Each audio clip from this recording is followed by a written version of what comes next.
This is Keys to the Shop, episode 339, the byproducts of good barista training.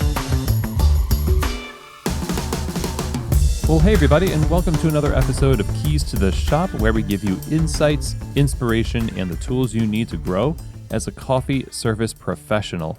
My name is Chris DeFirio. I am your host for the show. Thank you so much for taking the time to join me here today.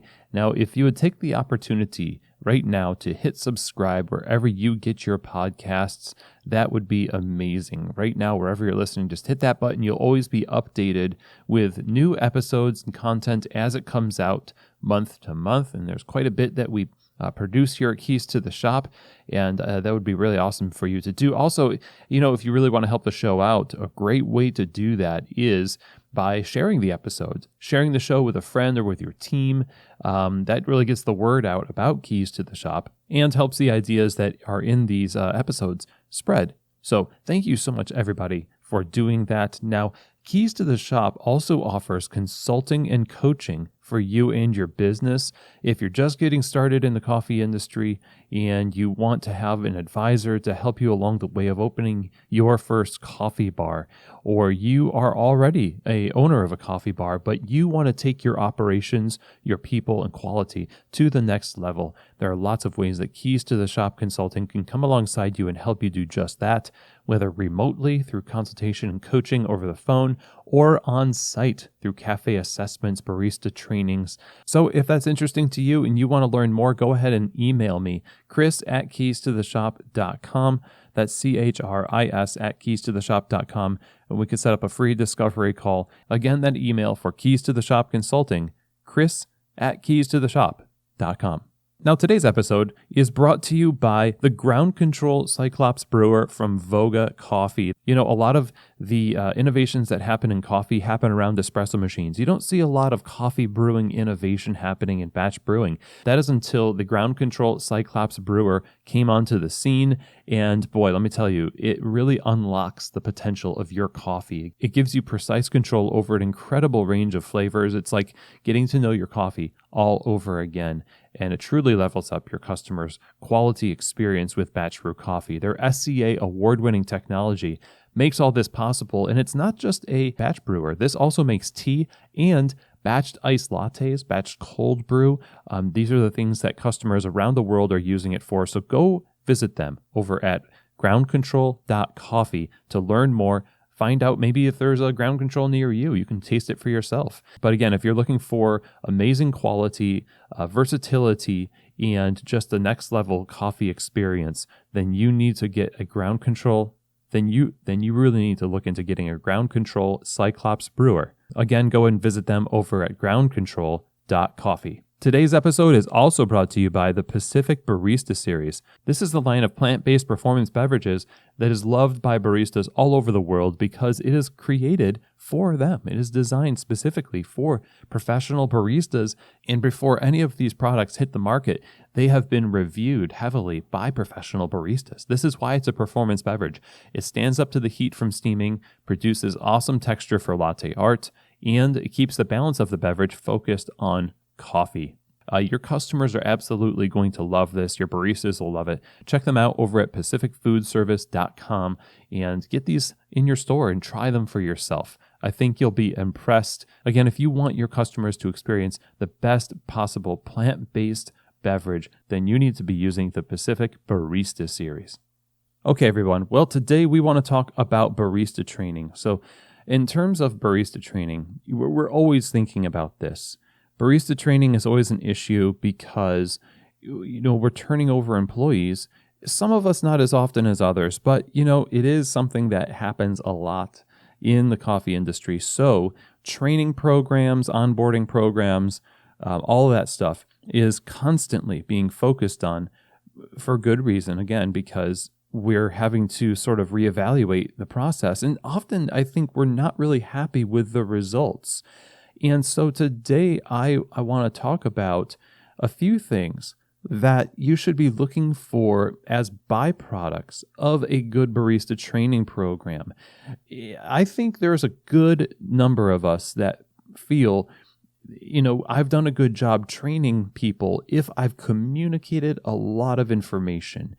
We've got documents. We've got hours and hours of lecturing and pointing things out to people, and yet people just don't seem to get it as much as we want them to. That's evidence that volume of information is really not the answer here for barista training. There are some goals that you need to focus on while you're creating your training programs that will help you not just create a good list of things that people should know, but create your program in a way that will allow your baristas to really absorb that information and have a transformative experience that you don't have to constantly police after training. I mean, there is an aspect of this where you are going to have to be there as a coach, as a manager, all the time. That's just the nature of working in a coffee bar. There's no magic formula here where it allows you to be hands-off and just say, well, we had this really amazing onboarding program that we created, and after that, we just expect people to be, self-starters, self-motivators, self-everything, kind of like a self-serve coffee stand. We are trying, I think, to, get out of work. We have this illusion in some ways as leaders that if we just get the right program, we can step away and it will run itself. If you want something to run itself, I mean, there's almost nothing that's entirely passive out there. I was going to say you could start, stocking vending machines and do a vending machine business, but you still have to work. There's still work involved in that.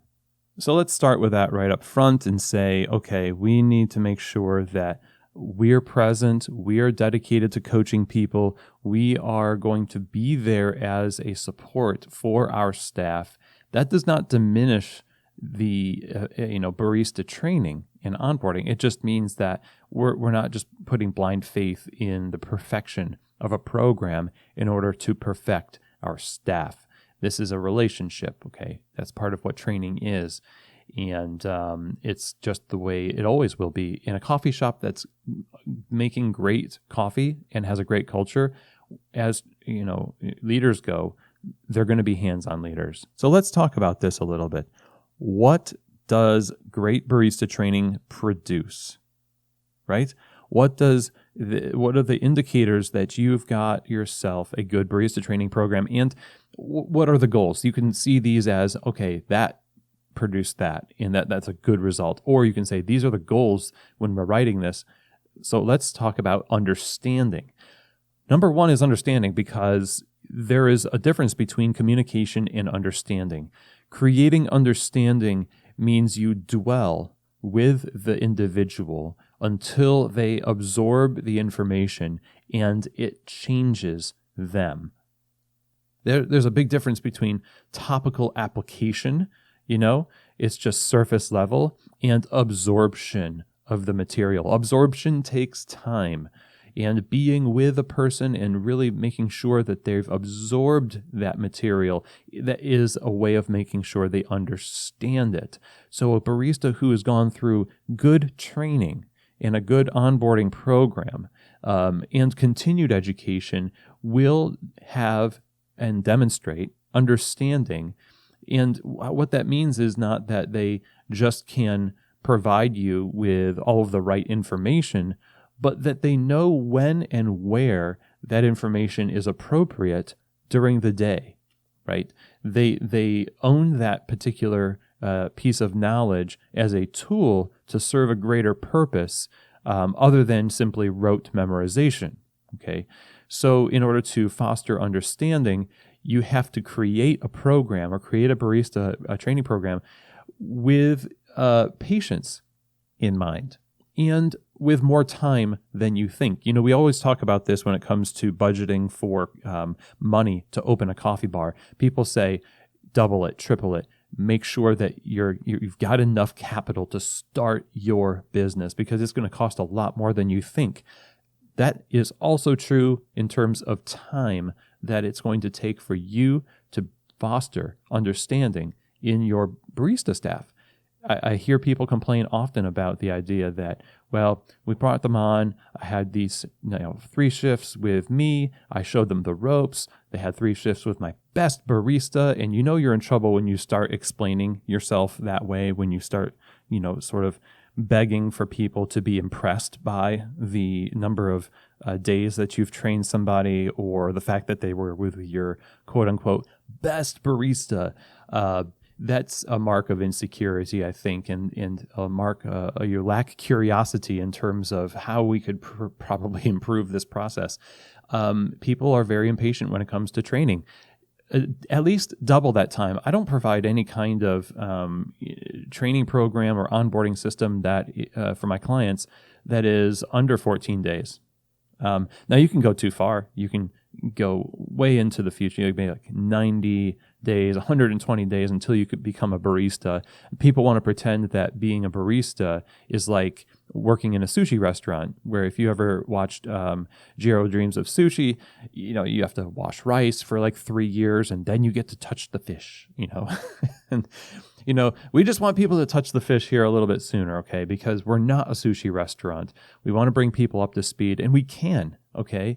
Let's not get too precious about what we do. We have technology, we've got know-how and precedent. It's not that difficult to make coffee. It really is not. What's difficult is getting people to make coffee together over and over again throughout the whole day. The process of making coffee is in itself pretty simple once you know what to do. And the equipment that we have today is so great, it really does help bring us up quicker into making delicious coffee. So yeah, we're in a golden age of tools and resources and all this stuff. And so you don't need those hyper long test phases and all this other stuff, right? But in that process, it's not just about putting them through the paces. It's about paying attention to how they're learning. What questions do they have? What is it that you need to explain further? And as a trainer, you're watching for things to click.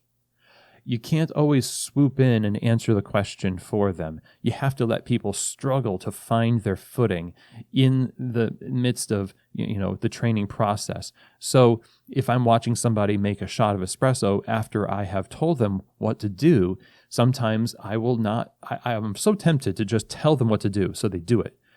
And really what I'm doing is I'm selling myself short. I'm selling them short.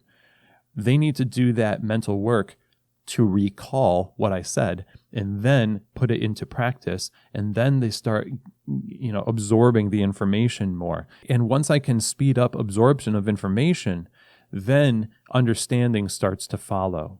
Just like somebody who is learning guitar will either just play around and play whatever sounds good, but without music theory, they're limited. They're limited in what they can do.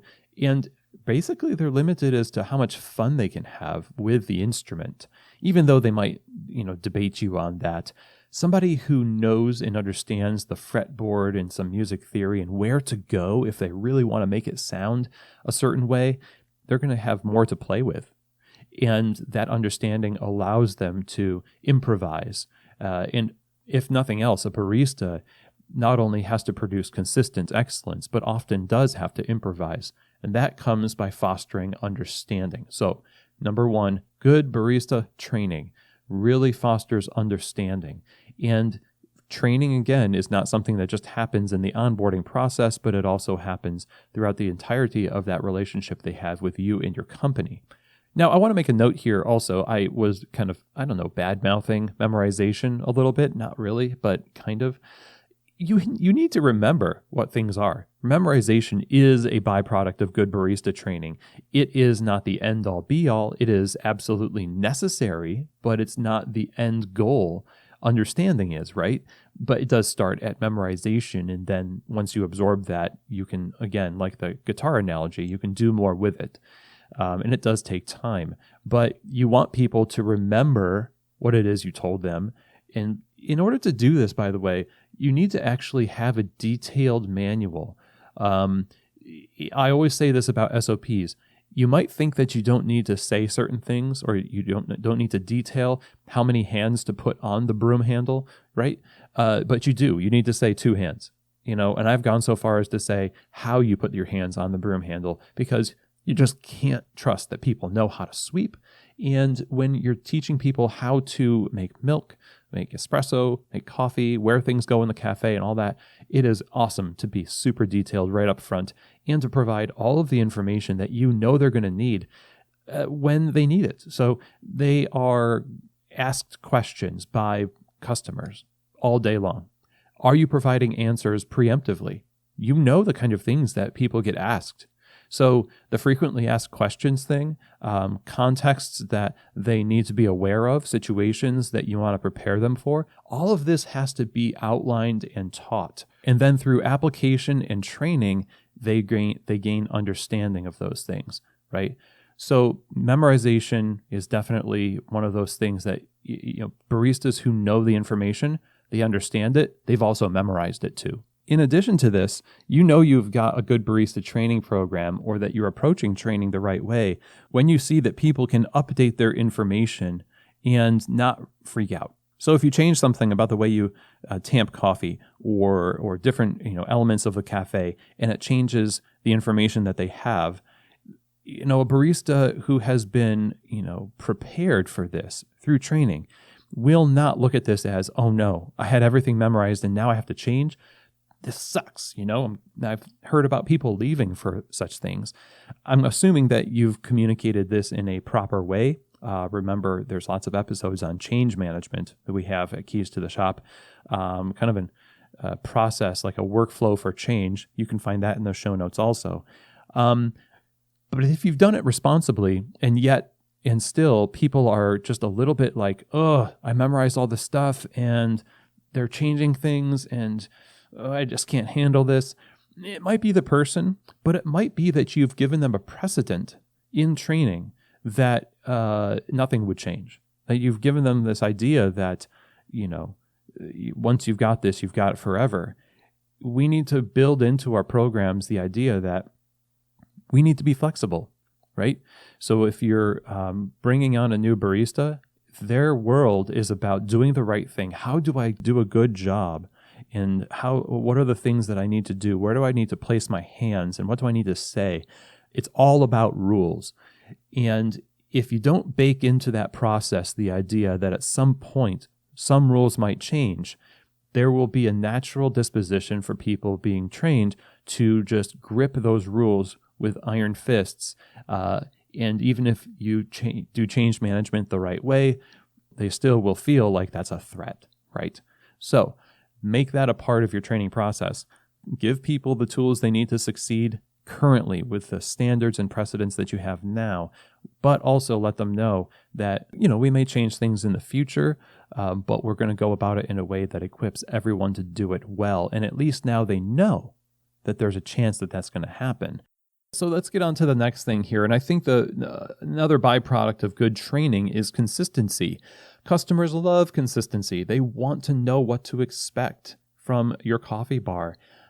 Speaking of change management, it's one thing if you tell your customers that a seasonal drink is going away after 2 weeks to make way for another one. That's nice to give them a heads up about that, It's another thing for them to just get a cappuccino one day and it's good and the next day and it's horrible. That is a product of bad training.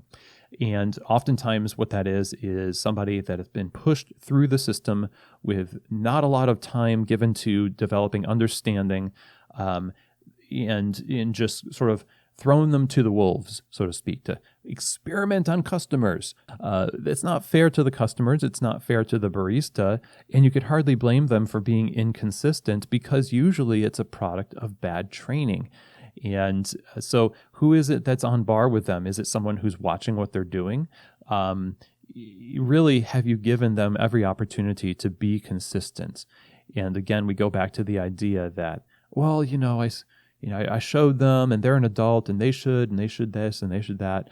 But again, when we start saying should, it's letting ourselves off the hook here. Okay. It's a clue that, is being given to you that there's inconsistency on your bar. I want to know that every cappuccino coming off the bar is being made very well. That requires personal attention to all the persons making coffee, and that's a lot of work. Again, this is a hands-on process. You just can't put people through a process and expect it to magically transform them.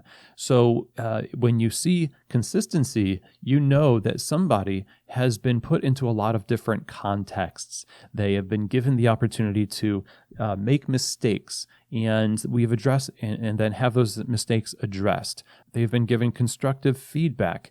You've got opportunities within your training program for people to practice the drinks that they're going to be making on the bar under pressure. I can't emphasize that enough. One of the things that I love to do is drink drills and making sure that I'm preparing people for the actual work they're going to do. There's not no value in it. But I used to be one of these trainers a long time ago where I would have people make competition-style cappuccinos over and over again until they made it perfect. But then, later on, they're making 16-ounce mochas all day long. So while I'm satisfied in what I've taught them, because in my eyes, ooh, look at that, I'm a good trainer, I got them to do something, I didn't prepare them with actual real-world skills. It's like one of those things, they never taught us this in school. It's the same thing, okay? So in your training process, if you want to see consistency in your baristas, you need to train them within the context of what they're going to be experiencing day in and day out. I think that's where most inconsistency comes from.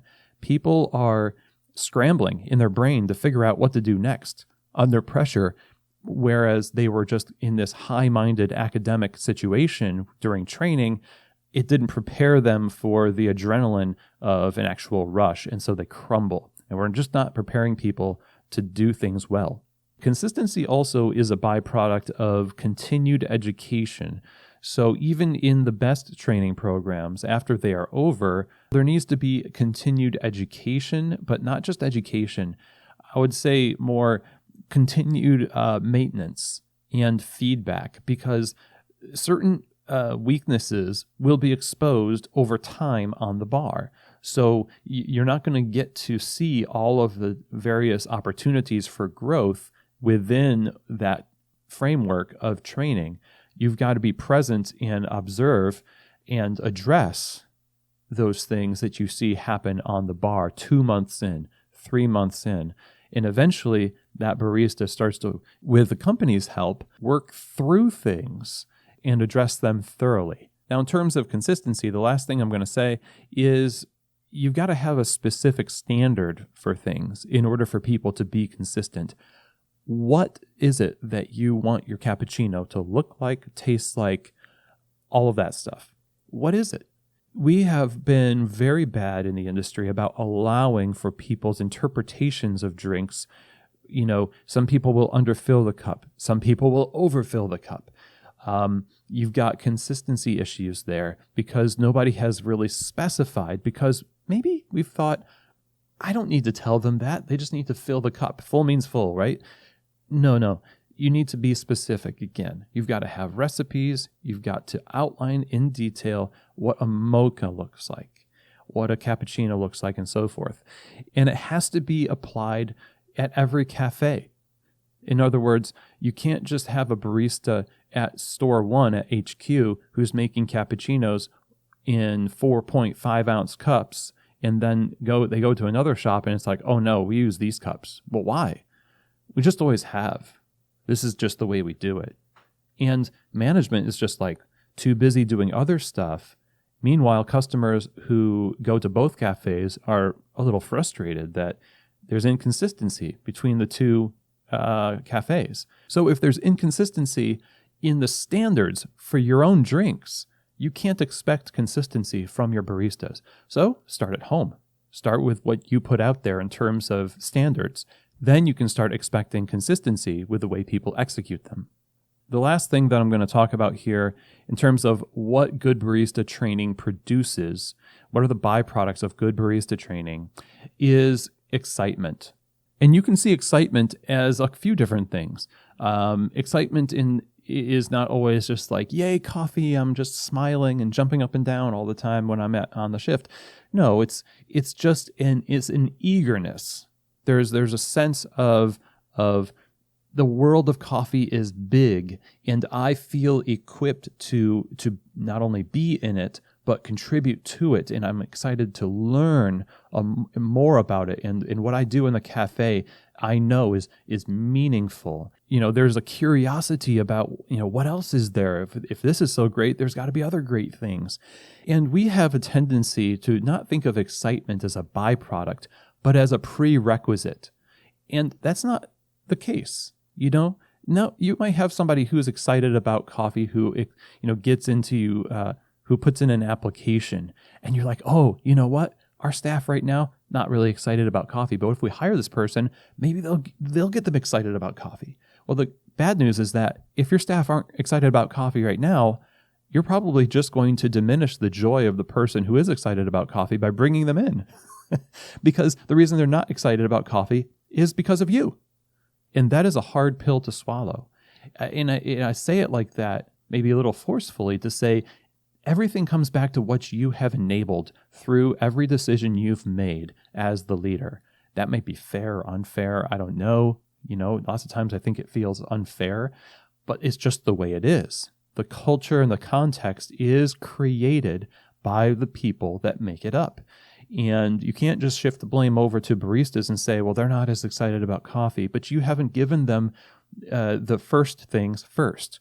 So we say excitement needs to come first. Actually, it's a byproduct of all the things that we just talked about. Preparing them, giving them the basics, bringing understanding, helping them absorb the information well, being hands-on, developing consistency, having standards and great communication and a dedication to their improvement. Now, if you've received all those things as a barista, right, not forgetting the fact that there's other things that factor into people being excited about coffee, you can't be a terrible boss, for example. You have to have good communication skills. You've got to be a good leader.